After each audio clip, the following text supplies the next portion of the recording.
And welcome back into another edition of the Fantasy Authority podcast. I am your host, Kevin Steele. You can find me on Twitter at FantasyWrath13 and joined, as always, by my co-host, Cody Kutzer. You can find him on Twitter at CKutzerFF. And we're joined once again by another special guest this week. We are happy to have a TFA OG, Matthew Betts. You can find him on Twitter at the Fantasy PT. You can also check him out on the Red Shirts podcast and does content, for the fantasy footballers. What's going on tonight, Matt? What's going on, fellas? Super excited to come back. It feels like I'm coming home. Like you were saying, got the start with TFA, and Kev, I'll always be super appreciative of that, giving me my first chance to write. And like you were saying, finding me with the Red Shirts Fantasy Football Podcast, now with the Fantasy Footballers. So TFA is good people, and it's always exciting to come back and talk with you guys. Talk football with good people is always a good thing. So happy to be here, man. Yeah. It's been you went out, flew out of the coop, as they say, and out of the nest and spread your wings. So happy with everything you guys have been doing. Your guys' podcast, you and Okada, kicks ass, and I really, it's cool to see everything you guys are doing. So, and Okada, I mean, he's big time now, right? Over at NFL Network and everything. I mean, so Yeah, dude, like trying to record a podcast with that guy is freaking impossible because I'm on the East Coast, he's on the West Coast, and he's working like stupid hours. Like all season, he was like, "Hey, man, as soon as the offseason gets here, it's gonna be so much easier to record."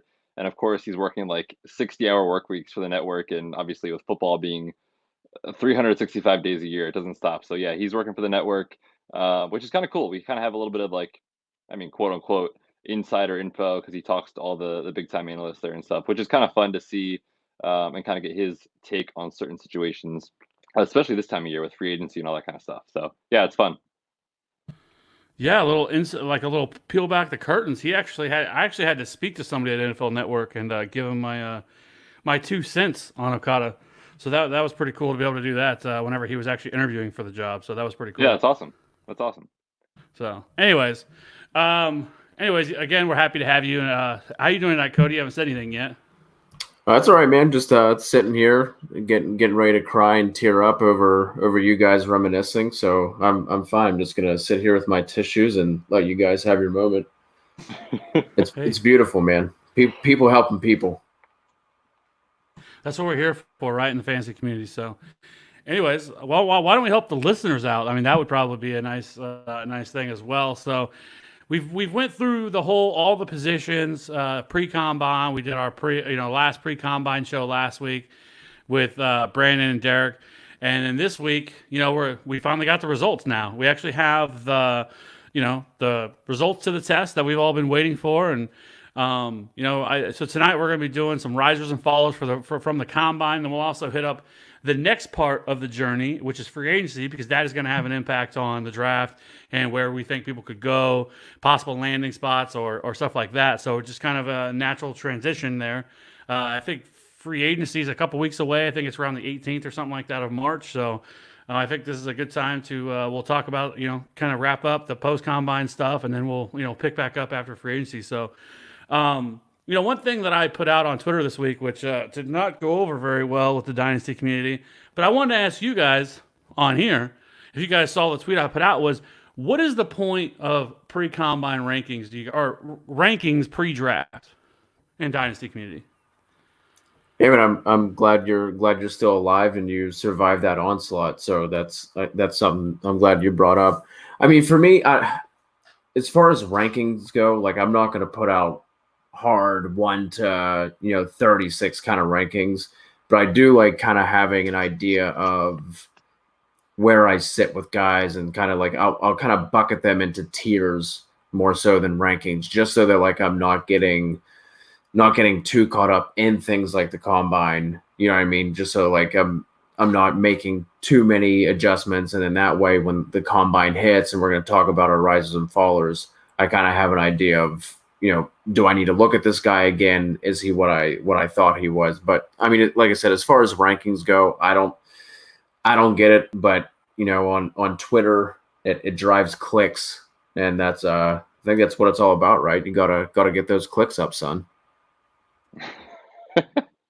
Yeah, I mean it's kind of a joke, but it's actually serious too, right? Like people want to see Yeah. rankings, they want to see debates and that kind of stuff. So I'm kind of with you in that aspect, but I agree. To rank people before landing spot with a high level of accuracy is just not possible because landing spot matters so much, especially for positions like running back, where that can change in an instant. Someone like a Zach Moss, who maybe we'll talk about tonight, is not necessarily in the top tier, but he could land with Kevin's Kansas City Chiefs, and all of a sudden we're going to freak out. So, it's important, I think, to have at least a pre-draft tier-based system to understand kind of where these guys fall from a talent perspective, from a college production profile perspective, but to actually say that you're going to have these guys ranked with accuracy and with confidence, I think it's kind of overblown, in my opinion. Well, that's kind of how I feel about it. And I look at them and they're all over my timeline. Like everybody's putting them out. And like some of them feel very hot takey. Like, do you really believe that this is where these guys have? Like, do you really have these guys here? And it feels like it's like for people to argue with them about it. Or I don't know. I just feel like you're right with landing spot without draft capital, hooked to some of these guys. Like it just seems kind of foolish. And yes, people were like, well, it's a good way to kind of gauge how you feel about a player. But I'm like, you can watch their tape or understand their combine numbers and all that stuff, and still be able to come away with a take. Like I don't have to rank CD Lamb to understand where I would value him in a rookie draft or whatever. Like I just don't feel like it's necessary. So I don't know. I just it was just something that I thought was I put it out there, and boy did I get some reactions. So some people were rather upset about The other it. thing, So though, Kev, is just that there's some sickos out there that actually do their rookie draft before the NFL draft, and so obviously those people are looking for those rankings. So, like Cody was saying, there are some people that actually look for it because of that reason, and it's we can argue about that all day whether or not that's a good idea. But some people do that in certain leagues. I choose not to play in leagues that do that because, like you were saying, NFL draft capital matters so much in terms of dynasty prospect outlook.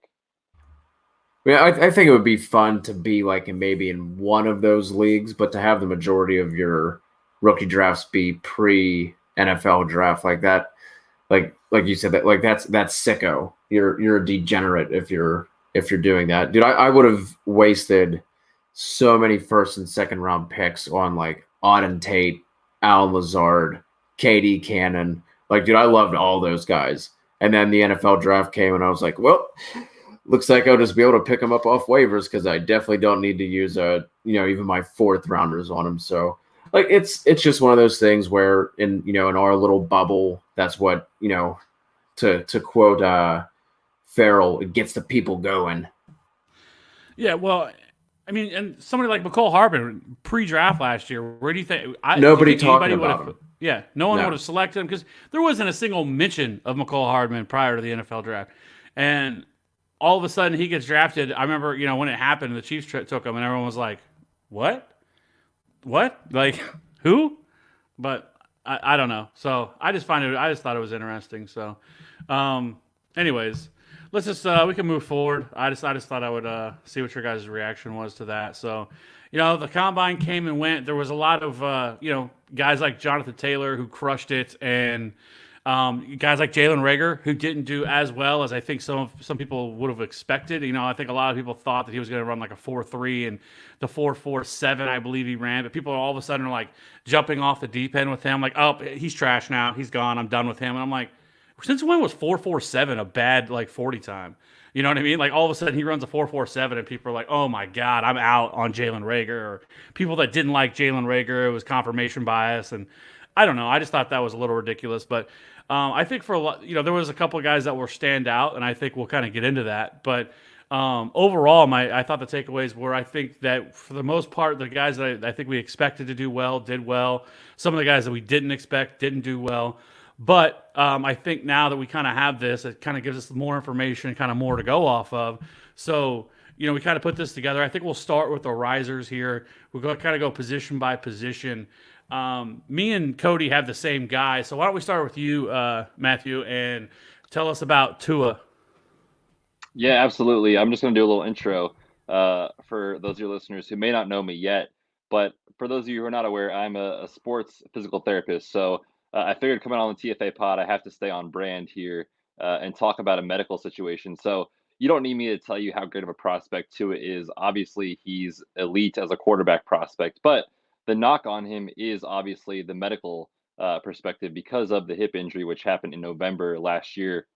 Most people are familiar. If not, essentially what happened is he actually dislocated his hip and fractured the socket of the hip joint, which is a huge injury and oftentimes is more of a traumatic type of injury like you'll see in a car accident versus a sports injury like an ACL. So kind of uncharted waters here for Tua. And for me, the reason he's on our list here as a riser is not because of the talent. Again, we don't need to talk about that. It's more of a medical perspective because I personally feel the NFL Combine, the most important part of it is the meetings these guys have with the coaching staffs and the medical checks. The athletic testing is fun, and we'll talk about that a ton on the show. But that really, to me, is the biggest part because every single NFL team has their own medical staff that examines these players. Every player has an X-ray. Every player has an MRI. And for Tua, his MRI came back really positive, showed no loss of blood flow to the top of the hip joint, which is a huge concern with a dislocation and a fracture there. So for me, the reason I'm calling him a riser after the combine is because that was a big hesitation for me going into this past weekend was what was the medical check going to reveal on Tua? And now we're seeing some reports coming out that he'll be cleared for football activities in the next couple of weeks. I feel like that's probably still really soon for what we would expect as a performance for him. But in terms of his long-term outlook after this type of injury, the combine medical checks make him a riser for me from a fantasy football perspective. Are you worried about any of the?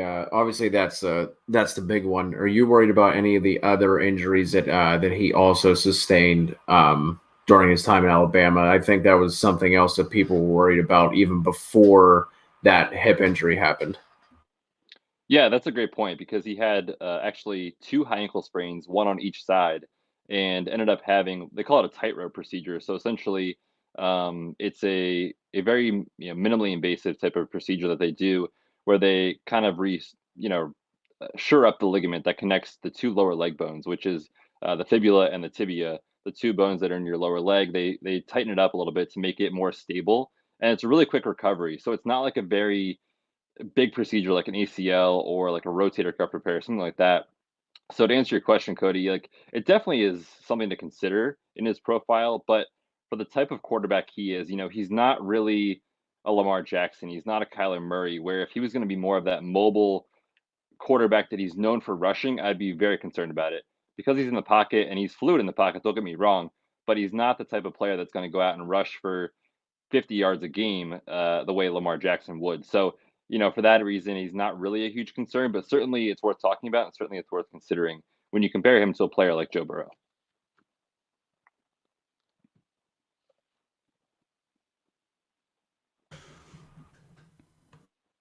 I think with him, I think that was one of the probably the biggest reasons or one of the biggest concerns with him was going to be, where he came out, medically.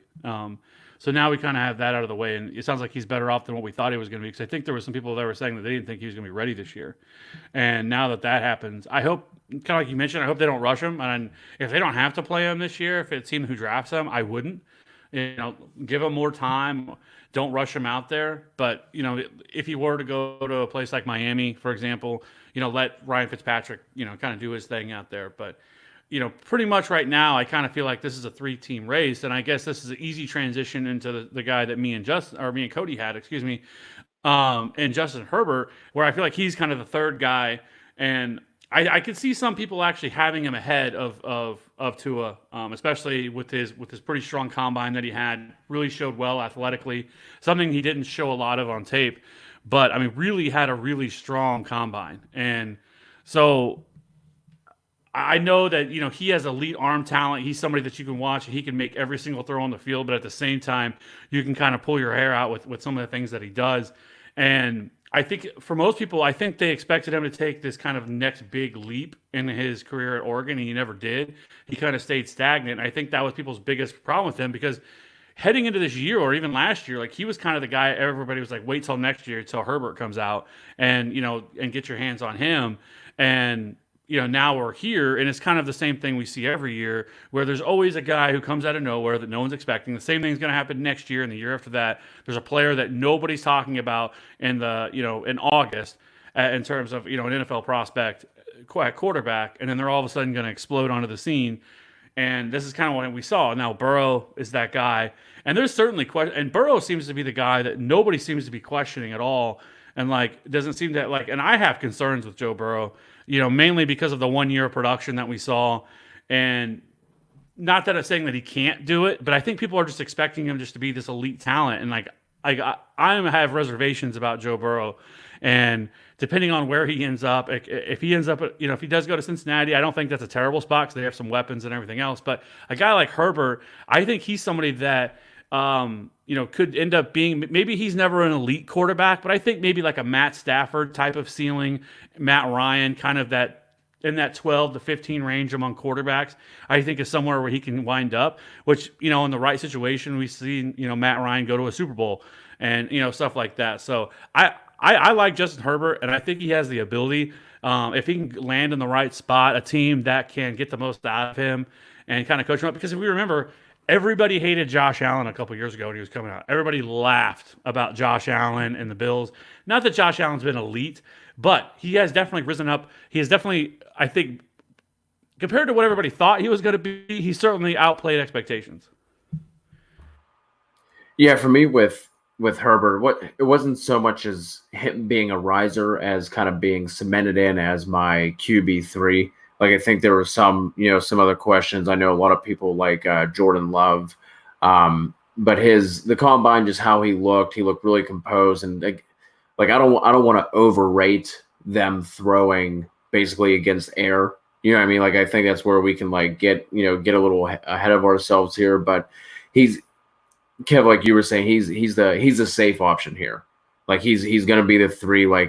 Jordan Love, could he have the higher ceiling? Sure. But I think there's also more questions with him than there is with Herbert. So that's where I'm considering him a riser, just as far as being kind of cemented in as my quarterback 3. He's a safer option. I think he's going to be a steadier floor ceiling kind of guy than have kind of have those weekly swings. So I thought it was just good to kind of see him compose. I think he carried himself well. And that's obviously something that, a lot of teams take into consideration too when they're looking for a franchise guy. Yeah, absolutely. I was actually when I logged into the show doc, you two had already beat me to it. I was gonna say Justin Herbert because, I don't want to say that people are down on him because of the fact that I feel like we had this preconceived notion that he was the QB1 in last year's class, and we were all very disappointed that he went back to school. But it's another year of development. He definitely showed, I think, the arm talent that he has to play in the next level for sure. And one thing for him, I've heard other people kind of talking on other podcasts, reading some articles from other people that were at the Combine in Indy, talking about the way he interacted with teams and his interview process. People were very impressed with. So from that aspect, that's why I was going to list him as a riser. So I'm definitely with you guys 100% on Justin Herbert. Yeah, I think it's going to be interesting to see what happens with him. And, there's other guys like Jalen Hurts in this who tested really, really well. And there's already the talk of, they should, move him to running back or wide receiver. And kind of the same thing with Lamar Jackson, right? I mean, I honestly think I would not be shocked if Hurts went in the first round because of what teams have seen with Lamar Jackson, with Josh Allen, the athletic quarterback, being able to get out of the pocket, be mobile, and him being able to do that. I think he's going to be one of those guys where when he gets picked, everyone's going to be like, oh my God, what are they doing? Terrible pick, whatever. But, that's kind of where we're at right now in the NFL with some of these quarterbacks. And I mean, even Herbert, tested pretty well. I think he ran, a 4.68, I think, at the Combine. So I think he showed more athleticism than what people thought he had as well. So I remember, when we had Zach on, when we talked about quarterbacks, I think I mentioned that Herbert, could he be something like Josh Allen?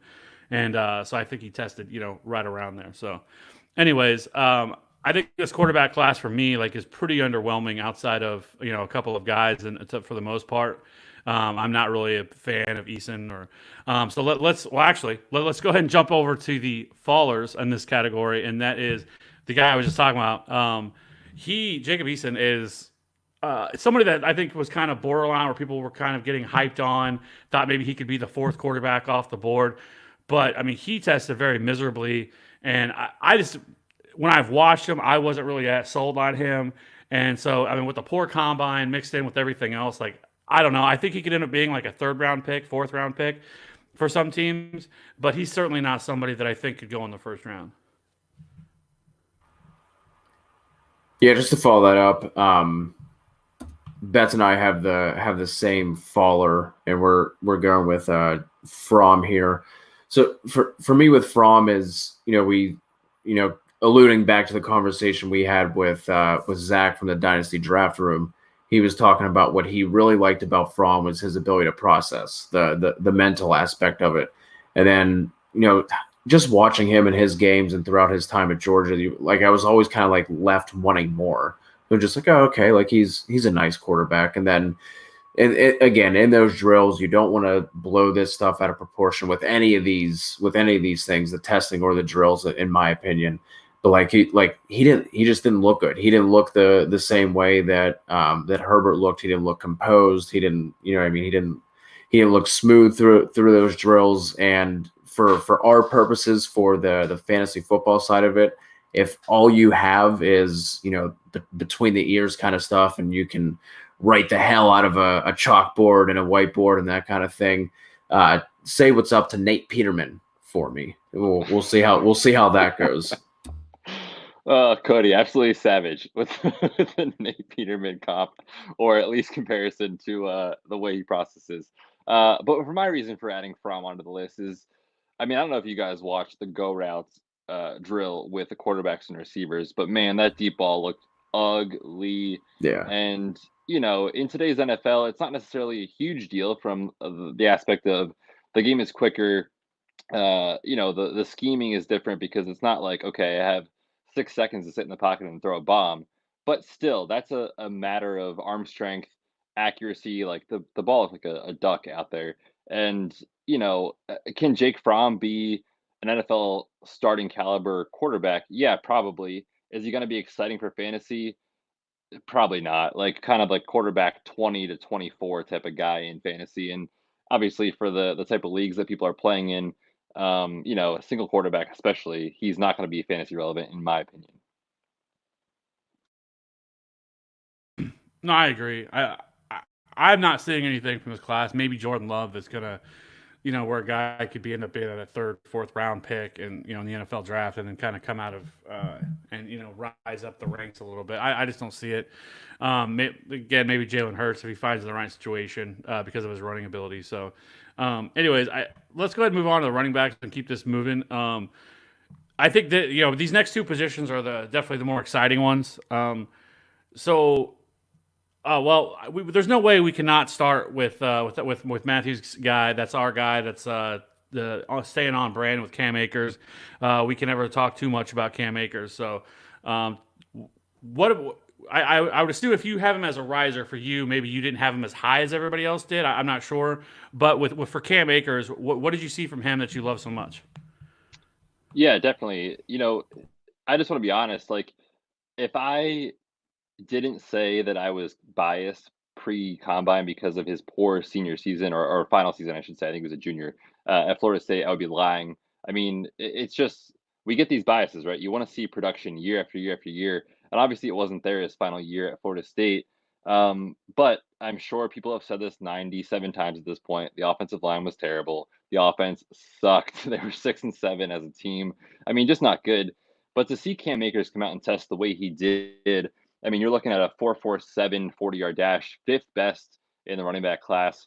And looking just, eye test, watching him do the drills at the combine, watching him catch the football on the drills that the running backs were doing, the drill where they're going over the bag in that kind of four direction pattern in the square. I mean, his footwork was elite.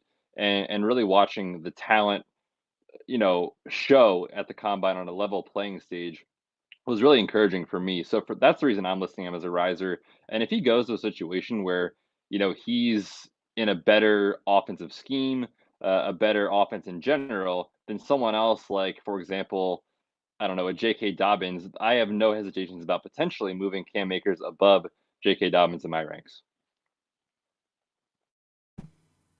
Yeah, I couldn't agree more. But I'm already team Cam Akers. Love some Cam Akers. From the moment I started watching him, most certainly it's 100% a knock with him or not a knock on him, but the fact that he played on such a poor offense and behind such a poor offensive line. I mean, it was a rare day if he wasn't getting hit behind the line of scrimmage. So the fact that he was still able to put up the numbers that he was is a testament to him and his abilities. So, which is crazy coming out of a program like Florida State. You would think, obviously it's a program like that can definitely recruit. But regardless, love some Cam Akers. I, outside of for me, I mean, I could easily put him at number 2. Jonathan Taylor is still 100% cemented as my number 1 guy. That hasn't changed. He went out and just destroyed the combine. Even before the combine, I'd put out I didn't understand why people didn't. He wasn't the consensus 101 or the consensus number 1 running back in this class. He destroyed college level, and then he comes in and destroys the combine. I don't know why somebody like J.K. Dobbins, who was supposed to be super athletic, coming out, did not test. I don't know what was up with that, but I think that we'll probably talk about that a little bit more with some of these other guys as well who decided not to test and how that hurt them and how that could affect them moving forward. But for me, my guy was A.J. Dillon, and I didn't know. I know that he is more of an in between the tackles grinder type of running back, and for me, that's not the type of running back that I covet in fantasy football because I generally play in PPR leagues because standard leagues are dead. But it is hard to ignore that man's athleticism at his size, 6 foot 247, and ran a 4.53. Like that is disgusting. And he really, if you look at his numbers next to Derrick Henry, he beat him in just about every category at the combine. And so it's hard not to really like A.J. Dillon. I think a really good landing spot for him and a perfect fit for him would be going to Seattle. If he could land in Seattle, I know they have Chris Carson. They still have Rashad Penny, but Rashad Penny's coming off a bad injury. Chris Carson also got hurt. And I mean, he has no draft capital. They have nothing invested in these guys. They could easily move on. And I think a guy like A.J. Dillon would be a fantastic fit in Seattle, and he's somebody that I think is now going to go a lot higher than I think people expect him to. I think before maybe people would have thought he would have went 3rd, 4th round. I wouldn't be shocked if he goes early day 2. First round to Seattle again. Hey, I mean, you never know. Pete Carroll is crazy, right? But it's just hard. I mean, outside of the fact that his basically one knock is can he catch the football? He was never really utilized as a pass catcher, and can he do that? We've seen big guys. Leonard Fournette, for example, people said he really wasn't utilized as a pass catcher. He's had seasons where I think this last year, he had 55 receptions or something like that. We'll see if he can come anywhere close to that, or even if he is just Derrick Henry, where he's never really utilized as a pass catcher. But in the right system, in the right offense, and someone that's willing to feed him the rock, I think he's at least an interesting prospect here in this class. Yeah, with him, sure. It's gonna be landing spot dependent for me, depending with a lot of these guys too. Like there aren't too many guys that you're just gonna throw them into whatever system with whatever team. But I think with A.J. Dillon specifically, he lacks that lateral agility, that lateral quickness. So he's going to need to go somewhere that's going to be, power and gap block scheme heavy, like a Tennessee. If they don't get Derrick Henry back, apparently they did. I think it was Tennessee did a ton of interviews with running backs down at the combine. So that's interesting. Or like a Seattle, a team that's just going to let him line up and just literally just run it down the middle every single play. So that's that athleticism is super impressive at that size, and that's scary to think that a human being that's 250 pounds can jump as high as he can and run as fast as he can. Like that's legitimately that's scary. Yeah, was it 4.53 with 41-inch vert? Yeah, he had like the same vert that like Henry Ruggs and Jalen Reagor did. Yeah, it's disgusting. I mean, not even his athletic profile, but like you were saying, at his size, he's bigger than Derrick Henry, which is hard to even fathom from a weight perspective. But I agree with you, Kev. I mean, Seattle will be absolute dream for a guy like this, where they just want to pound the rock over and over and over again. And that's the type of offense where he's going to succeed. So, we were talking before we kind of started the risers and fallers is what is the point of pre-draft rankings? Well, AJ Dillon is easily like the case in point for that because if he goes to somewhere, I don't know, that uses like more pass catching backs, I'm trying to think of a good example off the top of my head. Maybe you guys can help me out. He would be significantly docked in my ranks. But if he goes to like Seattle or Tennessee, I mean, arrow pointing way up for a guy like AJ Dillon with that athletic profile and the way he runs behind a good offensive line. Like a Tampa Bay, I feel like that would just be ugly for all parties Yeah. involved. Oh yeah. You think so? With the way Bruce Arians utilized David Johnson?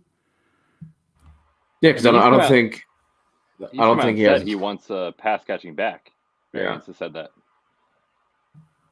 And I'm also not sure they're going to have the defense to allow them to play like a ball control kind of slower pace, and that doesn't really seem to fit Arians' MO either.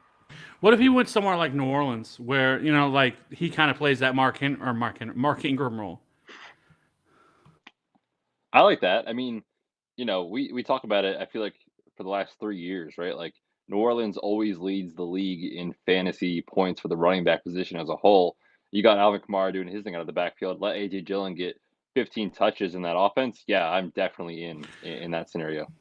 I guess another spot to maybe Detroit because Kerryon Johnson not being able to stay healthy. Use Kerryon Johnson more as a pass catching back and use AJ Dillon as more of the running or as the the first and second down grinder and goal line back. So I don't know. There's probably a few spots like that, but so okay. So let's move on. Cody, Antonio Gibson.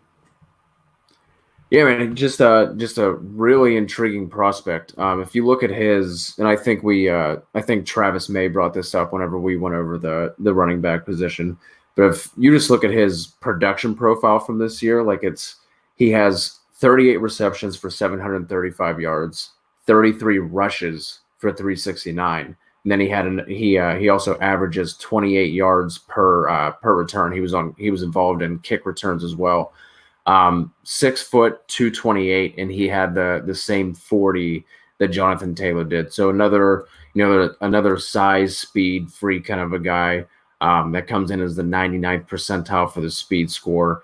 And then per PFF, he had 33 broken tackles on those 71 touches on offense this year, which is just staggering to think about. I mean, almost 50% of his touches, he's breaking a tackle. So he's someone, again, if he can get into the right landing spot, a team that I've been bringing up pretty consistently, like a San Francisco, just because I don't think that depth chart is settled whatsoever. I don't think anybody is necessarily safe, especially from a contract perspective. I think they can get out of contracts pretty easily and save some money in the process. So Antonio Gibson out of Memphis is someone who I obviously knew how he was used at Memphis, but I didn't realize he had that kind of athleticism to him. So he's someone I'm going to be super interested to see if he can land with the right spot, like a San Francisco that's going to be able to utilize him, kind of like a Ty Montgomery, which I think people forgot how quickly he started off that season with Green Bay and how good he looked doing it, just being able to run the ball and then be involved as a pass catcher. So Antonio Gibson was definitely a riser for me after the combine. Yeah, I mean, I think he falls into that kind of day 3 type category, but again, very landing spot dependent of where it could go. I mean, there are some places that we're all going to get super excited that he can land. I mean, I think the Chiefs is pretty much the team that everybody is hoping because everybody hates Damian Williams. And so I've seen all the way the Chiefs are taking a running back in the first round with like J.K. Dobbins and, on out. And they're kind of the spot where I think everybody expects them to take a running back. And like I've said, I would actually be shocked if they took a running back within their first 2 to 3 rounds. I feel like if they're going to take a running back, it's going to be the 4th, 5th, 6th, 7th range. I think they come away with one, but it's not going to be as early as what people think they're going to be doing because they have much more bigger needs. But teams like that, teams like Tampa Bay, are all teams that we're going to be watching to see, kind of what they do. Kev, I'd be remiss. I feel like I don't want to break off the show sheet too much, but I got to ask your opinion. I mean, you're the KC guy. First off, congrats on the Super Bowl. I imagine you were absolutely amped this year. Last season, everyone was saying Damian Williams, sell, sell, sell, sell, sell. And I don't know, man. I feel like you come off a Super Bowl win. Damian Williams should have been the MVP of the game. Like, is this a sneaky time to buy him in Dynasty? Because I feel like there's still this just bias out there about him. Like, is he a good running back? We can debate that all day. It doesn't matter. He plays for the Chiefs, the best offense in the league. And he's going to get fantasy points. Like, is he a buy in Dynasty leagues to you? I 100% think that he is. I mean, because I feel like he's somebody that can be had at a very relatively low cost. And especially right now, like this is 100% the time to buy him because everybody's expecting them to go out and draft a running back and draft one early. So they think his value's dead. I don't think it is. Like I said, I would be shocked if they didn't take a running back and they just brought in some undrafted free agents because one, it's not Andy Reid's MO to ever draft a running back early. He's never done it in his entire career as a head coach. So I wouldn't expect them to all of a sudden do it now. And especially a team that's coming off a Super Bowl. They just won a Super Bowl with literally no running back. I mean, they had Damian Williams, who, again, everyone left for dead. But if he wouldn't have got hurt earlier in the year, he did exactly what we thought he was going to do. Well, as soon as he got healthy in the second half of the season, he dominated through the playoffs. Like, you don't need to have a great running back in this offense. Like, we've seen it with Patrick Mahomes and Tyreek Hill and Travis Kelce and McCole Hardman. You don't need a great running back. You can go grab one off the street and be fine. And so, no, like, I think he's the ultimate buy because if they don't go out and because they still have Darrell Williams, who's going to be coming off an injury. They love him. And they still have Darwin Thompson. So this team still has enough running back depth. It's not like it's just an absolute need for them. Could they? Sure. I've seen that they talk with guys like Zach Moss and Cam Akers, and they met with a lot of these guys in the draft, which all teams are. They're all going to do their due diligence on these players. So people read into those things more than they should. But like I said, I will be shocked if they actually take a running back early. I think there's a much higher likelihood that they take a corner in the first round. They need a linebacker desperately. And they definitely need another wide receiver because they're likely going to cut Sammy Watkins and Demarcus Robinson's a free agent. Yeah, Sammy Watkins is gone. Okay, just go ahead, have a little candlelight vigil. I don't know where he's going to end up. He may just retire, and just go out on top, a Super Bowl champion. Maybe that's the way to go. But he's reached his peak. First of all, how dare you? He's still only like 26? Like, he's still young. It's not like he's like, almost 30. Get that retirement nonsense up. Like, I'll hang it up myself if he retires. That'll be the last. that'll be the last you see of me. I'm gonna retire as soon as me and him. We're tied at the hip. Package deal here. So as soon as Sammy's done, I'm done. If Sammy comes out and retires, you're gonna see the cleats on the telephone wire. You're gonna see a Marshawn Lynch tweet for me. Well, we'll see. Just to send a picture and that's it, and just delete your account the next day. That'll be it, man. Yeah. So who do you guys have as followers in this class? I mean, I don't think there was anyone that was like super disappointing. Zach Moss was super disappointing. Super disappointing. I mean, like, was he I get it. People weren't though? expecting him to. I know people were not expecting Iron Blaze to run a 4.4. I wasn't expecting that either. I was at least expecting like low 4.5, maybe 4.6 at the worst. He ran a 4.7. Like, I don't know. And the thing is that I will give him a pass on this. Is that he said supposedly, which is what I would say too if I went out and ran a horrible 40. I'd be like, man, I pulled a hammy earlier on, and that's why that's what happened, right? Like, of course, that's what you're going to say. And if it did, maybe somebody gets a steal. But I guess we'll find out at his pro day, But obviously those times are always, ballooned They're up. more gracious. Yes, where we see a little bit of things differently. So I don't know. Like, I was obviously, and again, no bias. I mean, there is 100% bias in this one because I haven't really cared for him since the beginning. Last week we kind of buried him on the show, and then it just kind of came out. And I'm not gonna lie, as soon as he ran the 40, I immediately went to Derek Brown and went right into his DMs, and we both just had a party about Zach Moss and how horrible and how bad it was, and how people must be really upset because people were loving Zach Moss, like all about Zach Moss. And Zach Moss is the next big thing, and Zach Moss should be a top 5 pick, or not top 5 pick, top 5 running back in this class. I don't see it. I think he's like in the 12 to 15 range, but I don't know. We'll see what happens. And watch, he's going to end up being like David Montgomery, where he gets drafted into a good situation. And my luck, it's going to be the Chiefs is where he ends up going in like the 5th round. The Chiefs take him, and I'm like, you got to be fucking kidding me. Now I got to. And you're buying a Zach Moss jersey next year. Yeah. So. No, listen, man. I mean, I don't want to say he didn't have a hamstring injury because he very well could have. But from a medical perspective, jumping straight up into the air does usually not cause a hamstring strain. It's usually sprinting or an explosive movement where you're jumping forwards, because that's when the hamstring gets put on the most stretch. And when the hamstring gets stretched is when it actually goes into a minor tear. So I'm not saying he did or didn't. I'm just saying statistically, it's not as common for a vertical jump to cause a hamstring strain. And real quick, Kev, just to kind of counterpoint to your 4.7, I was really bummed at that because I like him as far as like the relative consensus. I think he's in the middle. I think he's okay. I would think landing spot, he could easily jump up or down. But from, that perspective, the official time came in at 4.65. So, it's all minutia at this point. It doesn't matter because he's going to run it again at his pro day.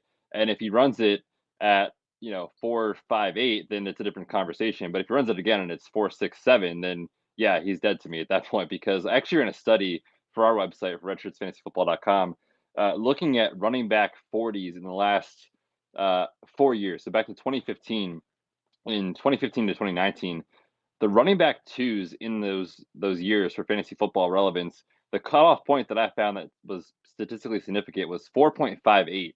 So it doesn't matter if you're 4.4 or 4.57, like, it doesn't seem to matter a lot for production for fantasy. But if you run slower than a 4.6, I mean, you're talking Jordan Howard, which is an outlier. You're talking LeGarrette Blount, which is an outlier. I mean, those guys generally don't succeed in today's NFL. If it's 1990, then sure. But, in today's NFL, it's not quite as common. So I'm with you that Zach Moss, if he would have ran faster, I'd be really excited.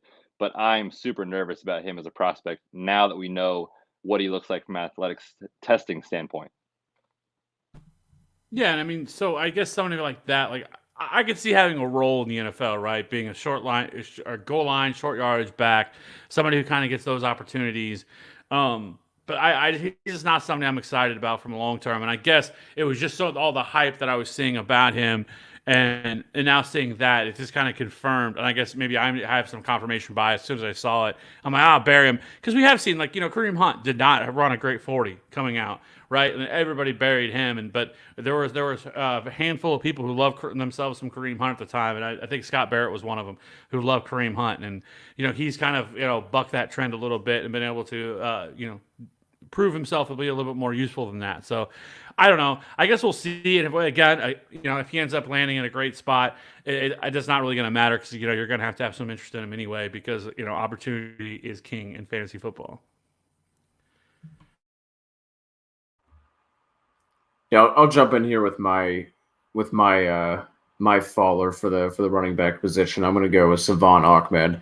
I mean, this is just a weird 40 time to begin with, because he had a verified 4.32 on 2 separate occasions. One coming into UW at like the Nike opening combine, and then just last year at the Huskies combine.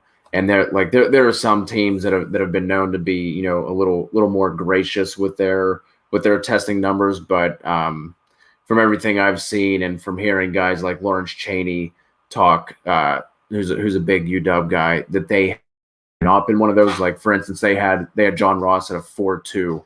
Then obviously he ran the 4.22 at the NFL Combine, but that it was just such a weird time for him. And I think he was looking at having a little later draft capital to begin with. And then when he came out and ran, I think what was it, like a 4.62, I think is what his official time ended up being. Didn't do too well in the jumps. I don't think he did any of the agility drills either. So he was someone I was looking forward to. if he could have been able to come out and give us like, I mean, even like a 4.38, like that's still a really good time. Both being his size, production a little lackluster compared to someone who preceded him in Myles Gaskin, who just carried the rock and had like 1,000 yards every single year. He's someone I was expecting more from, and obviously the 4.62 at like 200 pounds, that is not going to cut it. Wasn't he the guy that you when we had Travis on that you talked about as like a sleeper? I don't think there's any proof of that. So Oh, there is. We can. It's not. We got it on the tape. We got it on tape. So tape never lies. no, So that was my sleeper that I said to watch out for, and that did not work out in a very short order. Well, so I guess we'll see if old Matt's guy works out a little bit better. As we talked about, kind of a little bit with J.K. Dobbins. I was surprised that he didn't go through the athletic testing portion of it, because he's somebody coming out of heading into Ohio State. I mean, he was a terrific spark score athlete and crushed that. I mean, so I think everybody's expecting him to run, kind of what Jonathan Taylor did, right, and kind of produce what Jonathan Taylor did, and then to him not even do the drills was seemed pretty shocking to me. I don't know if he's hurt or what, because it didn't make a whole lot of sense to me. Yeah, that's exactly why I have him on the list as a faller. Is just like, this is your stage to really elevate yourself above the other prospects from an athletic standpoint. Like you were saying, he was a 99th percentile spark athlete coming out of high school in Texas as a 5-star recruit to go to Ohio State. And, maybe there is some minor injury we don't know about. He cited an ankle injury from about 2 months ago that I don't really buy into. Again, medical perspective, I don't really buy into it. So there had to be something in his athletic profile, or maybe he didn't feel right with traveling. I don't know what it was, but essentially not testing on that day and just benching, which doesn't matter, honestly, is kind of a silly choice in my opinion when you have guys like Jonathan Taylor blazing out a 4.39. DeAndre Swift tested well. Cam Akers, we talked about, other guys that tested very well. For me, I'm not saying J.K. Dobbins is a bad running back. I still like him as a prospect, but this was his chance to really take a step forward above the other prospects. And for that reason, I have him as a faller, because for me, I want to see the competitive nature in these guys, and have him sit out and just do the bench press was really disappointing from an overall talent evaluation perspective. Yeah, I don't really understand it either, especially somebody that is so close. There's a big difference in pay in terms of if you're a second round pick to a first round pick, and you would think that he would want to come out and show that because he's right there with Jonathan Taylor and Cam Akers, and so you would think that he would want to kind of come out and kind of demonstrate what he can do, and the fact that he didn't. And DeAndre Swift is a little bit disheartening. So I don't know if the reason, maybe we'll find out later, the reason that he didn't do any of it. Maybe it was his agent telling him not to, but it just doesn't make any sense, because if you knew that you were going to test really well, then what do you have to hide? Yeah, no doubt. I mean, that's really the crux of this argument, is just like, if your 40 is going to blaze faster than guys like DeAndre Swift, like, go out and run the thing. Like, make yourself some money. Like you were saying, day 1 pick versus day 2 pick is big time in the NFL.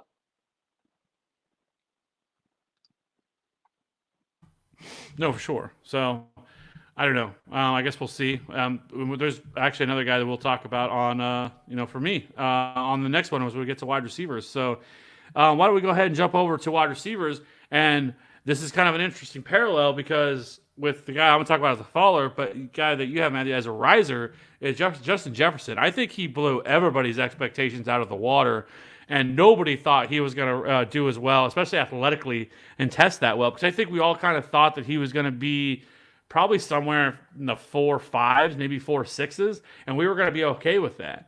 And he ended up running, a 4.43. Like, that was way ahead of what everybody thought he was going to be at. Tested very well. I think he's somebody that really helped his draft stock. But for you, what stood out to you as the reason, and where did you have him pre-combine? Yeah, pre-combine for me, he really was well below the other prospects that are at the top. For example, CeeDee Lamb, Jerry Jeudy, Jalen Reagor, etc. He was below all those guys for me, T. Higgins included.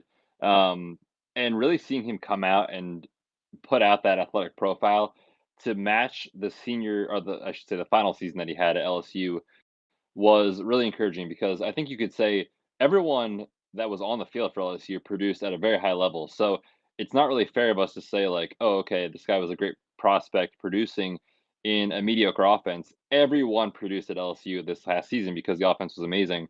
And obviously, with Joe Burrow being an elite quarterback prospect in this year's class, you could say, was it just him? Was it the scheme, etc.? And now that we know he has the production from this past year and the athletic profile to match it with the 40, tied for eighth in the wide receiver position, 10th best in the broad jump, 13th in the vertical. I mean, 111 receptions to match an athletic profile like that for a guy that plays in the slot in today's NFL is enough for me to say, yeah, I'm really intrigued by Justin Jefferson.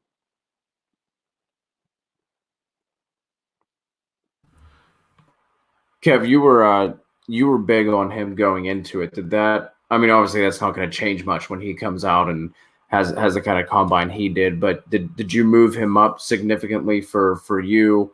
Like I said, I know you already had him high to begin with, but did that change much? Did that boost him a lot in your eyes? I think it does some, because I think it changes a little bit, because before the perception was that he was going to maybe just be kind of that big body slot wide receiver, which is a really valuable position, especially in fantasy. Somebody that can rack up a lot of receptions, but not somebody you really ever think about as much more of a deep threat, or somebody that can kind of do those things. And providing that kind of athleticism lets us know that he can be more than just a short yardage, middle of the field type of slot wide receiver. So I actually saw that on the old player profiler. I think they had Justin Jefferson's best comparable as Chris Godwin. So, uh, you know, always stay on brand with Chris Godwin. Love some Chris Godwin, but I think Justin Jefferson, depending on where he lands, even could end up being maybe very similar to maybe what DJ Moore is now. And I think he has that kind of athletic profile, and somebody that, again, lands in the right spot, could really emerge very quickly and be, one of the top producers in this class.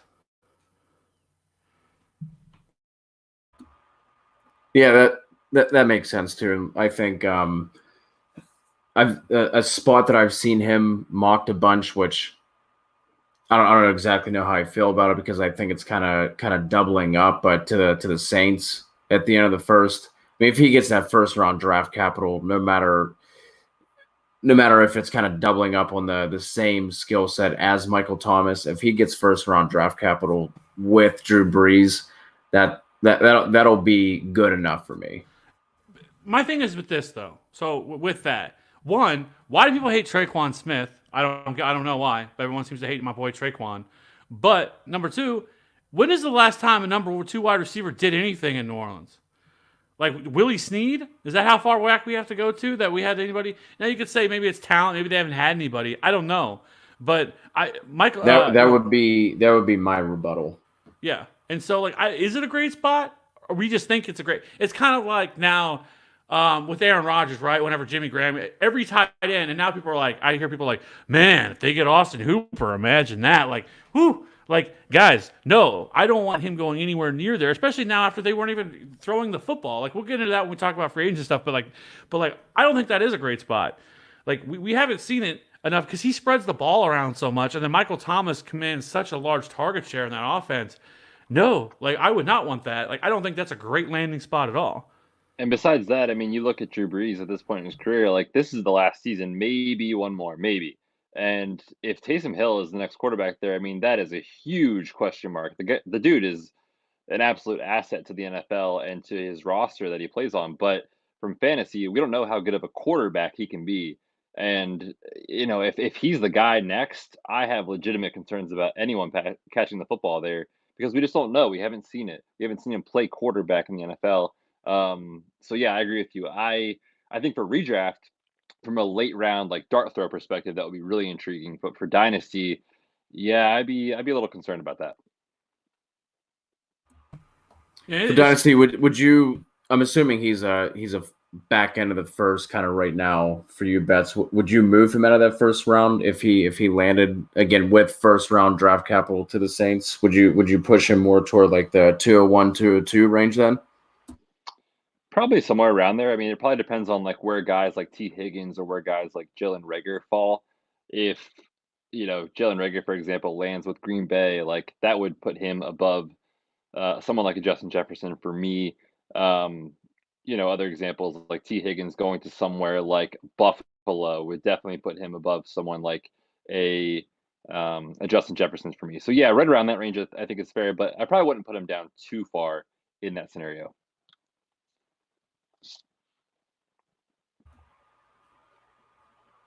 Yeah, that makes sense. The guy that I have as a riser here is Donovan Peoples Jones. Now he's somebody, and this is kind of what I like using the combine for, is to just kind of bring up names that I really wasn't thinking all that much about before. And you look at somebody like Donovan Peoples Jones coming out of Michigan, he does not have the stats. He's somebody that kind of the opposite of what you were saying with Justin Jefferson. Betts. He had the combine, but this guy does not have those stats to match that. It was just an ugly situation for Michigan and Shea Patterson, who is a guy we easily could have put as a even further faller in our quarterback segment. But with DPJ, you're looking at somebody 86 percentile speed score. He ran a 4.48 at 6'2", 212, and then his jumps were just absurd. 44.5-inch vertical. I think that was just an inch and a half short of the combine record in general. But across the entire combine, across everybody who competed in the vertical and the broad, he had the top jumps for both of those. So he's someone that I haven't dug into him from a film perspective yet, but he's definitely a riser in terms of a guy that I'm excited to kind of watch and see if we can just kind of explain away his lack of production just due to the quarterback situation. Because there are a lot of guys like I saw people talking about Chase Claypool as a riser because the combine that he had as well. But he is somebody where, to me, the athletic testing does not match his tape. So I'm excited to jump into Peoples Jones and see if there's something a little more correlated between his testing and what his tape looks like. Yeah, I think he's somebody that people really weren't expecting that from. Like, I think he really is somebody that kind of blew people away in his athletic testing and everything else. So, he's not the only wide receiver that really lacked in terms of production.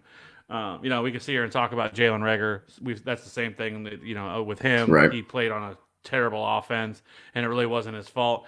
Only thing I want to say, I don't want to get too far into Jalen Reagor, but like I was surprised to see, he ran a 4.47. Not that that's a terrible time at all, but like I almost wonder with him, and this is probably me trying to explain it to myself to understand it, because everyone was hyping it up to be like 4.39. Confirmation bias, the reverse of the Zach Moss. Yes, yep. But is more so is like, did somebody give him bad information? Did he put in like too much weight and got himself too jacked? Because he definitely looked much bigger than what he does when you sit there and watch him on tape. And you're sitting out to watch him on the field, like, man, this guy really put on some. And like I feel like maybe somebody gave him some bad information and it hurt him a little bit. Yeah, no, definitely. He was like 10 pounds heavier than what he was listed at on TCU's roster this past year, and I think that definitely negatively affected him for sure. I mean, shout out to Ray Garvin, Ray GQ on Twitter. Obviously, was very upset that night. He and Jalen are boys. He had too much Henny and hotcakes that night and was very upset about Jalen's performance. And we had Ray on the show with us talking about how Jalen was going to blow the combine out of the water and faster than Henry Ruggs. Like an idiot, I put some money on it and bet he would run faster than Henry Ruggs. Sadly, Ray, you owe me some money. That did not happen.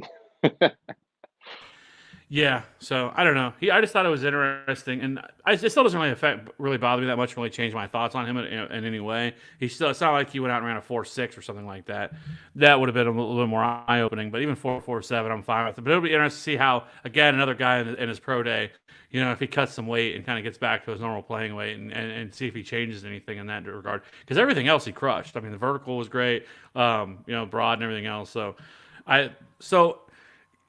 the guy I really want to talk about, though, is Denzel Mims. And I feel like with him, people are going to, you're going to hear people talk about that he played at Baylor. And we've seen a lot of guys come from Baylor that haven't really succeeded. Corey Coleman, most notably, right? But which is ridiculous. And it's the same thing as like people talking about Jonathan Taylor that he played at Wisconsin and having, or players that come from Alabama, like running backs. Like there's these schools that people seem to have this like PTSD with and doesn't want to get past it. But with him, from a pure athletic standpoint, the dude is a monster, right? 6'3", 207. I mean, he posted a 96 percentile 40, 96 percentile speed score, 90 percentile burst score, and a 96 percentile catch radius. Like the dude is a pure athlete, right? And some of the other metrics that we kind of look at, especially for wide receiver, he didn't have a great breakout age, 67th percentile breakout age. But I mean, everything else, I mean, he had a really strong college dominator, 86 percentile, 42.3 college dominator, great Spark X score athlete. So I'm really excited to see kind of where Denzel Mims winds up. And just from his overall, athleticism here, like I think he could be a really interesting prospect here, and somebody I think really, really helped him, not just in terms of fantasy purposes, which he obviously couldn't give a shit about, but really helped himself out in the NFL's eyes, and probably where he's going to end up being drafted. Yeah, I really liked Mims even going into this, and apparently something that you say now is I have the receipts. So I have the receipts on Denzel Mims, and I was talking about him back at the end of December or something, I think it was. But yeah, man, he's someone where the opposite of Chase Claypool, the testing matches the tape. I'm working on a rookie profile for him for thefantasyauthority.com, and he was only like a 3-star athlete. He only had 5 offers, only 2 of which were from Power 5 programs. And Baylor found him at like a kind of like a satellite camp they were holding, and he was a track guy in high school. So wasn't really surprising to see him do well. I don't think a lot of people thought that level was coming. But I was looking at Dynasty League Football's rookie ADP before this, and just last month, you were getting Denzel Mims literally at the 212. You were getting him at 24th overall, and after that combine, he has shot all the way up to 13. So this is one of those cases that if you were holding your rookie drafts early, that you very well could have profited from that and made that look a lot better. But Denzel Mims is no longer flying under the radar. And I've seen just from NFL mocks, people talking about him as, a top 40, top 50 pick now. So going to be interesting to see where he really lands in rookie drafts come May once all the dust settles.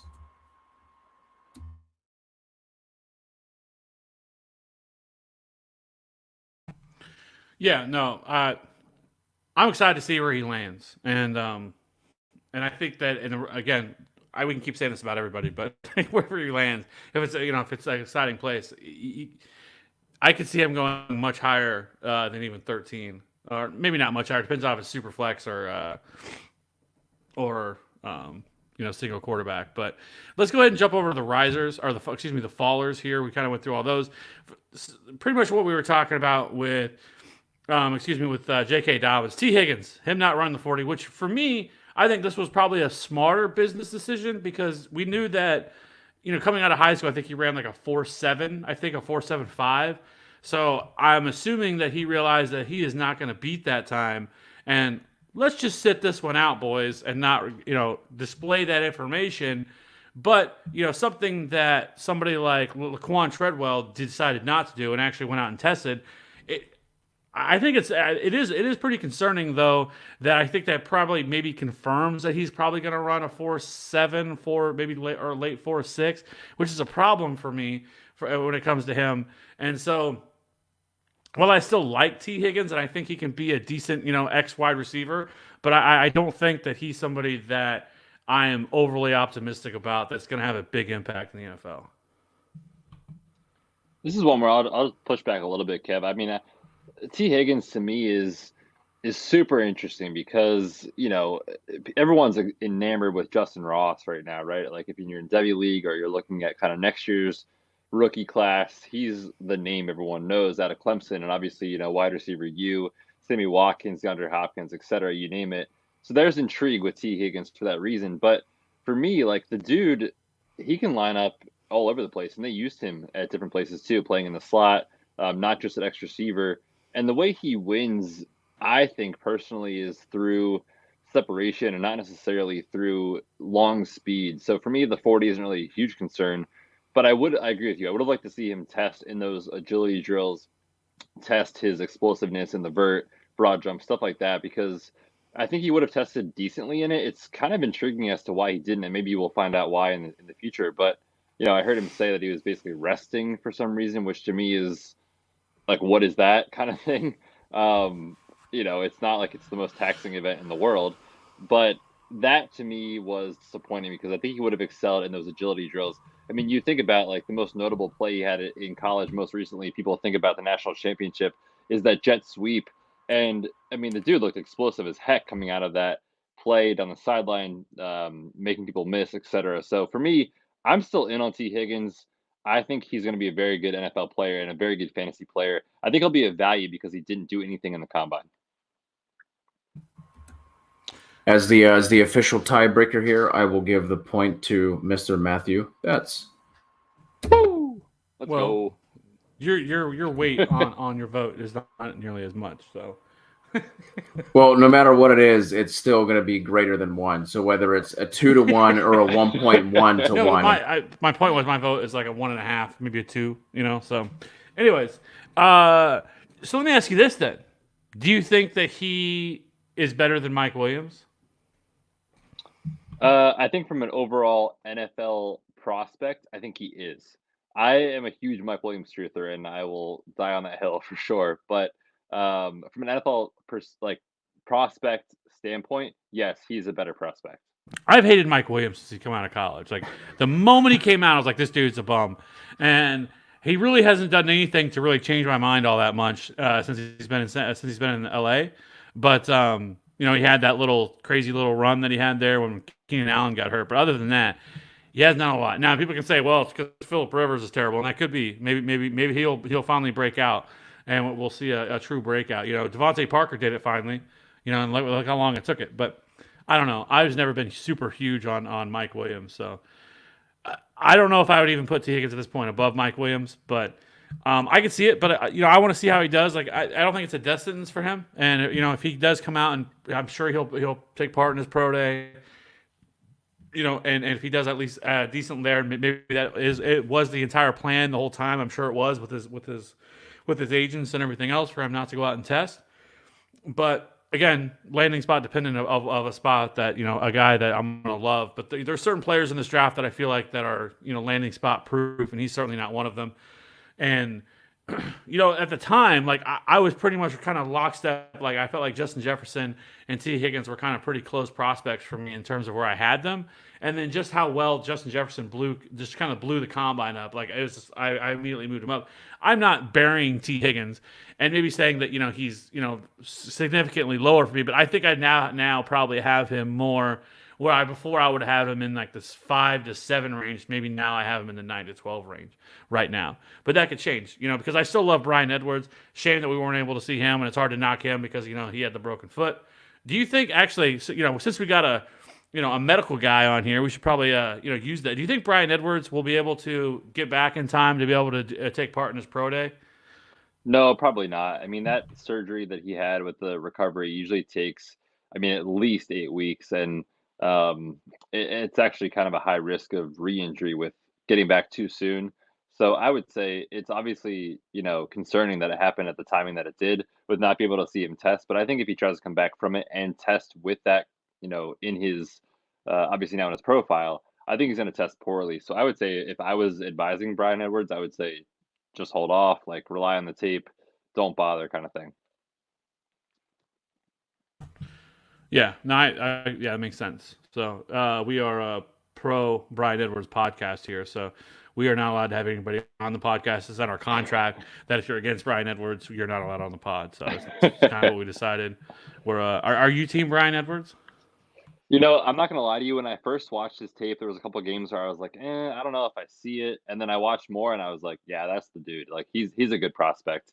I think he's gonna be really productive, and because he didn't do anything, and maybe not do anything at all pre-draft, I think he's gonna be a sneaky value.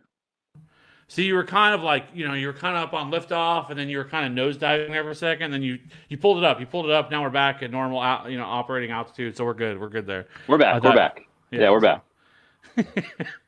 No, I love Brian Edwards here. Love Brian Edwards. It was sad to see him pouring out for the homie. Get back soon, King. Anyways, so Laviska Shenault. He is another guy who was very kind of polarizing heading into this draft, and where we kind of had a lot of conversations about him, and he's sort of that jack of all trades type of guy where they put him at, he lined up a tight end, wide receiver. They did Wildcat with him. But he's somebody that I felt like was much more athletic than kind of what he put out there, at the combine. So I think that was a little bit surprising. And then kind of with his injury past and everything else, like there's just things in his profile right now that are raising a lot of red flags with him. But where were you, again, with him pre-combine and kind of what you saw post-combine? Yeah, I mean, it's hard to talk about the combine with this guy because he didn't really do anything. I mean, he just ran the 40 and did it at way less than 100%. I mean, he was dealing with basically, it's called osteitis pubis, which essentially is like an inflammatory process that happens where you overuse the muscles that attach onto your pelvis. So hip flexors, groin muscles, core muscles, etc. And it's super painful. I mean, I have patients that I see that like deal with it for months and months and months. And so for him to come out and run with that injury, I think was kind of a silly decision. And now, obviously, in hindsight, 2020, he's having surgery to address it. So it's hard to take away anything from the combine, but I think it just speaks to the overall red flags, Kev, like you were saying, where he had a shoulder surgery in college, a turf toe surgery in college, missed a lot of games, and now you have this in his profile where he isn't really your traditional wide receiver. I don't know how he translates to the NFL. From an athletic standpoint, you could say on tape he looks like an absolute stud, an absolute freak, and he's a very good athlete. But comparing him apples to apples against other prospects, obviously we can't do. Now you have the injury history. For me, he seems like a guy that I'm just willing to pass on and be wrong on and not, put my rookie draft capital into him. And I'm okay being wrong on a prospect like that. I just don't see it for me personally.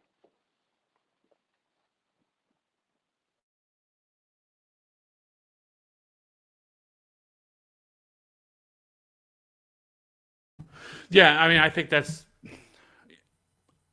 he was another of those prospects for me that I definitely wouldn't have had in my top 5, but somebody that I felt like was at least solid enough to be in the top 10. But we'll have to, he's somebody that 100% has to be in the right system, I feel like, to really succeed. We kind of talked about it. Maybe he could be like a Deebo Samuel type of player where they kind of, they don't necessarily line him up all over the place, and they kind of put him, use him a little bit at running back, or maybe even like a Percy Harvin type. But he did not. I don't know who advised him if he's out here truly with an injury. Like I don't know why you would even imagine to go out there and try to do this. And I know you want to try to show your toughness and everything else, but like this is. Scouts and everybody else put so much stock into this. I think it would have been so much better smart to, as soon as the season was over with at Colorado, to go get the surgery, get it done, get it taken care of. And then, maybe, I don't know what the recovery time would that be for that surgery, but I would assume if he would have had it in like December, that maybe by, at least his pro day, he'd be able to at least come out and kind of show there what he could do, or, have private workouts with teams or whatever. So I don't know. I just felt like it was kind of a misstep for him. Yeah, it's about an 8-week recovery for the surgery. So if he had it in December, in theory, by the end of February, he would have been good to go, and that would have been pushing it for the combine. But like you were saying, for pro day, I feel like he would have been able to do those things, and so it is disappointing. And obviously, in rehab and surgery and medicine, it's always hindsight 2020, of course. But yeah, it is disappointing because he would have been ready, I think, for his pro day. That's just real quick on this injury stuff. Obviously, you have a deeper knowledge than 98% of us do. But let's say he gets the early draft capital. He was someone who was being mocked in kind of like that 20 to 25 range. Let's say he falls a little bit and goes like early round 2. Are you kind of willing to push aside your thoughts just from an injury perspective if the NFL is still going to be willing to draft him that high? Or is he still going to be somebody that you're kind of just going to let somebody else deal with? Yeah, I'm probably gonna let someone else deal with him. He kind of reminds me of a guy like a Will Fuller, where the ceiling is there, but will he ever reach it? I doubt it. And it's not because he's not a good player, it's just because of the fact that injuries are piling up, and that matters for sure. NFL teams and NFL GMs obviously know more than I do because they get to examine these players. But when you look at history, I mean, I'll say this 99 times on a podcast, like the biggest predictor of injury is past injury to the same body part. So now he's got a shoulder. Now he's got the groin slash core muscle injury, the turf toe injury. Like it's just not a good pre-draft list that you want to look at. So for me, I'm just going to let him go. I'm probably going to take him off my draft board. Personally, whether that's right or wrong, like I was saying before, I'm just willing to be out on a guy like this and just be wrong if it hits. Makes sense. I'll derail this real quick. Just from an injury perspective, what injuries do you see that you are least worried about? Yeah, that's a good Just question. in general across all positions and all prospects. Yeah, that's a good question because there are some that definitely are huge concerns, like we've seen before, like history of repeated hamstring or groin strains. I mean, these always recur no matter what happens. They always do. So things that I'm less worried about are fractures, so broken bones that aren't inside the joint. So we talked about Tua, where his fracture was inside the hip joint. Someone else that has, I don't know, a broken forearm, or someone else that has a broken lower leg, something like that. Not a huge concern. Those heal really, really well. The things I am concerned about are a history of soft tissue injuries and history of major ligament repair injuries. So, like a prior ACL surgery with a meniscus injury, or a major ankle sprain that required not only fracture stabilization, but also on top of that, repairing the ligaments. So, things like that I'm more concerned about. Straightforward fractures that are really not complex, those heal really well, and those will not, become a factor for me in my evaluation of a prospect. So I think we have one more left to talk about in this, right? Yep. So the last one is Mr. Tyler Johnson, who did not do a whole heck of a lot at the combine either. I think he's somebody that had a weird response of why he skipped it so he can get ready for his pro day, basically. What I know you're Mr. Tyler Johnson, so I'm surprised that you have him here. But how far are you dropping him down? To me, like it's just one of those things where all the kind of red flags that we were hearing beforehand, like now I'm kind of buying into. Like I was willing to look past it with like the Shrine game and everything because he still had the good tape. But then he said he was skipping the Shrine game to get ready for the combine. And the combine came around, and I get it for someone who probably wasn't going to test out like super well athletically. Like he was saying, like he only has one shot at this. So if he were to go out and run and bomb the combine, like that's going to hurt him no matter what he did at his pro day. So I kind of get it, but like now that we're hearing all the things about like the NFL was lower on him than draft and fantasy Twitter was, and now like I think he kind of just put himself into backed himself into a corner, and no matter what he does at this point at his pro day, unless he just somehow comes out and runs like a 4.4, which is not going to happen. He's only going to get this one shot. And I don't know. I'm starting to think that we're, instead of looking at him as, going into the year, probably looking at a early day 2 kind of prospect. He's best case scenario is probably like 4th round, probably best case scenario. And, he might not even get that at this point. So he's I'm still going to be higher on him in terms of just like film, but in terms of like whenever the NFL draft hits, like I'm buying into the mid to late day 3 draft capital for him. So that's why he's a follower for me here. Yeah, it was sad because like I think he's somebody that we kind of always talked about that was kind of like in that mid, for a lot of people, wide receiver 10 to wide receiver 13, 14 type range, in this class. And, I don't think anybody expected him to go out and have like blow this combine out of the water. But, there's just been one after another of bad decisions for him. And even to show up to the combine and do some of the stuff, do some of the drills or whatever. I don't know. It doesn't make any sense for some of the reasons they gave. I guess maybe one day we'll find out. Maybe, probably not. But yeah, it sucked for him because I don't know. And he may not even he could end up going undrafted. I mean, who knows at this point. But we'll see what happens. And so I think let's go ahead. We'll just go ahead and jump to the most important position, the one everybody has been waiting for this whole time. Let's talk about the tight ends, baby. Yeah, So, Kev, this is all you, buddy. Listen. It was the second that old Albert Okwuegbunam. I've been working on that name. Let's just call him Alberto. Let's be honest. Alberto crushed it with that 4.4940 at 258 pounds. Yeah, which is hilarious because when we had Zach on. Yeah, I was blanking on his name. We had Zach on. He was not high on Alberto at all. And I was saying that, well, I think he's going to test pretty well athletically because he had ran, actually. It's been reported that he ran a 4.4, in college. And that really wasn't something that was like widely out there. And so for a lot of people, like people were shocked because I don't think people thought he was going to run that well. And so once he did, like it didn't really surprise me all that much because like I had kind of already known that. And he was somebody heading into this year where a lot of people were talking about as a first round talent, had a really bad year at Missouri. Missouri was a dumpster fire this year. Started off well and just nosedive. But I mean, there's a lot to like with him. He's not the best route runner. I don't think he's somebody you're going to mistake for a great, he's not going to be somebody that you're going to want to use an inline blocker or anything like that. I think he's much more of a move tight end, somebody you're going to want to split out wide and kind of, because he does offer that athleticism. I think he's a true red zone threat for a lot of teams, but I think he's the best tight end in this class. And there were other tight ends where a guy like, Hunter Bryant that I think a lot of people were excited about. I mean, he tested horribly for a guy that his size. For one, because I think a lot of people thought he could end up being somewhat like Evan Ingram type, and he is nowhere close to that. And so, for me, this is not a great rookie tight end rookie class for sure.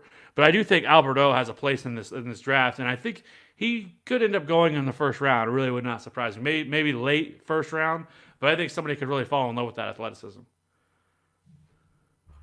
I think he was probably the clear riser considering his 40 compared to the rest of the tight end group. Like you mentioned, 4.49 for him. The next closest, Bryson Hopkins out of Purdue and Stephen Sullivan out of LSU with 4.6s. So nearly 0.2 of a second faster than the rest of the tight end group. Just to peel back the curtains on the show sheet, whenever we were putting this together, I wrote, "Who cares?"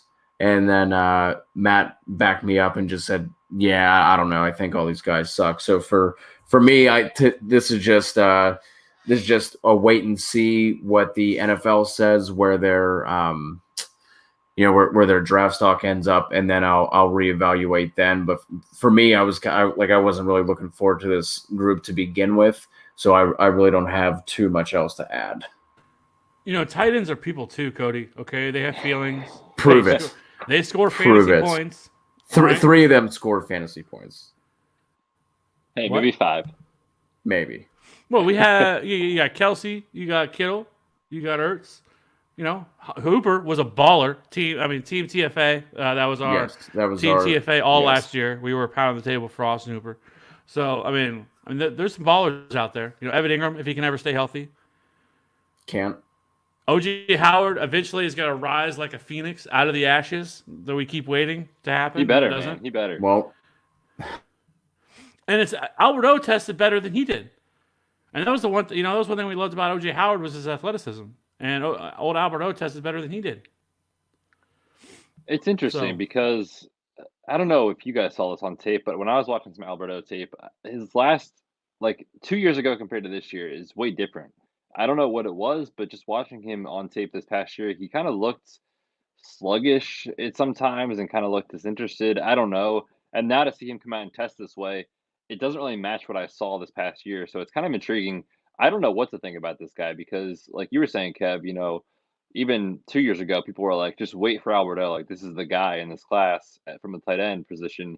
And then he had a pretty down year. Maybe you're saying, Missouri, the offense was not great, obviously, and that affected him negatively. But it is intriguing because I don't really know where to put him. The athletic profile says yes. The recent tape says no. I'm kind of stuck in no man's land, to be honest with you. yeah, I think for him, draft capital is going to dictate where he ends up going. I know there's other people that are kind of into Komet, the Notre Dame tight end. I don't know, like he just seems like a dad runner to me. People are excited about him. I just can't get on board with it. I mean, there's some other guys. Harrison Bryant. We wanted to kind of be a thing, but none of them really stood out to be anything super athletically. So. To me, it seems like it's Alberto, and that's kind of, then it's kind of everybody else so far. I mean, I know, Adam Troutman, there's some other guys that are at least intriguing, but as we know, the tight end position anyways takes forever to really produce. Noah Fant was kind of an outlier this year, and some of the production that we got from him, that's not something you typically see early on from a tight end in the NFL. Normally it's 3 to 4 years until they, start to really take off, so. Anyways, so I think that is the list. That is the list. And hopefully we can now finally try to start moving on to some actual NFL talk here in the near future, because I feel like this is all we've talked about for a better part of the last month. And we've went over these guys every which way. And we'll do it again probably in about a month from now as we go back through this whole entire list. And we just do the whole exercise again because, we're junkies and we need to get that fiend, get that crack in the system, that whatever. I don't know what it is. Is it heroin? Maybe that's what it is. I'm not a drug guy. I've never done. I've smoked pot a few times, but it was never for me. So I don't know. Anyways, but that's what we are. That's what we all need. And I don't know. I'm off the rails now. Kev, what a way to close out the show, man. That's true professionalism right there. I know, right? Like that's what we do here. We're not. Last week it was a lot of sex talk. A lot of sex talk. I listened to the show. I heard.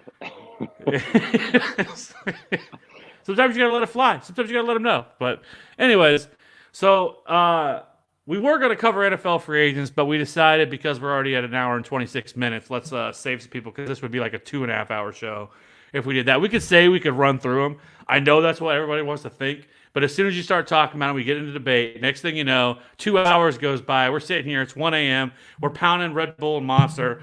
We're like, oh, man, we got to get up and work tomorrow. So we decided to, save everybody that.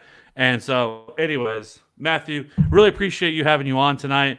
We'll have to do it again, maybe after the drafts and once we start to get to the redraft season starts to kick up. Maybe even try to get you and some of the other boys on, and we'll have a TFA versus Red Shirts pod. Absolutely, man. It was a blast, of course, joining you guys, and we are always happy to hop on and talk. Like you were saying, TFA versus Red Shirts, but honestly, man, we're all the same team.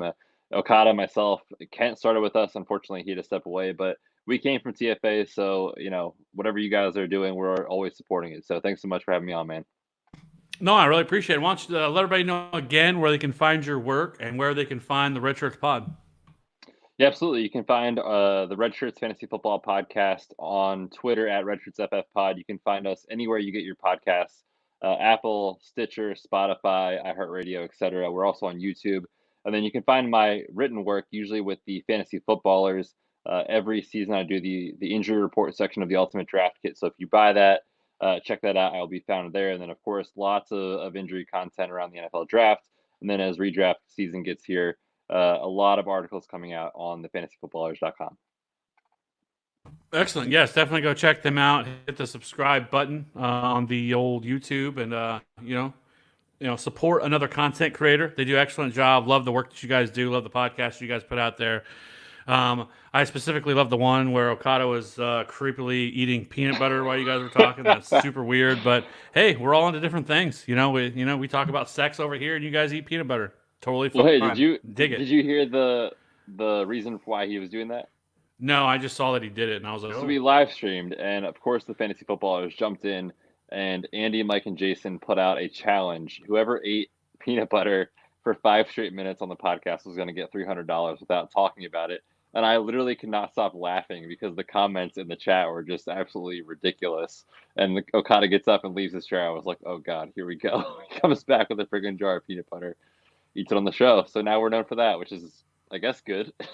I would have 100%. Yeah, you kidding me? You kidding me? 300. I would have done it for free, let alone $300. Shoot, we Yeah. we need to get the ballers on here. I'll do all kinds of weird stuff. They want to talk about throwing money around. Anything for money, yes. I was about to get up, and then all of a sudden I saw Okada get up. I was like, ah, damn it, I missed out. I would have ran. I would have beat him. I would have beat him back. Yeah. A lot of DraftKings account money right there. Okay, they could have been had. That's true. Yeah. So, anyways, well, that's an excellent story. So that's the kind of stuff you can get over at the Red Shirts Fantasy Football podcast. So, excellent stuff. That's excellent content right there. I wish we would have thought of that. So, anyways, thanks again for everybody for checking out the podcast. We really appreciate it. We keep growing a little bit more, even though it's kind of the slow season for the redraft crowd and everybody else. But really trying to grind out the content.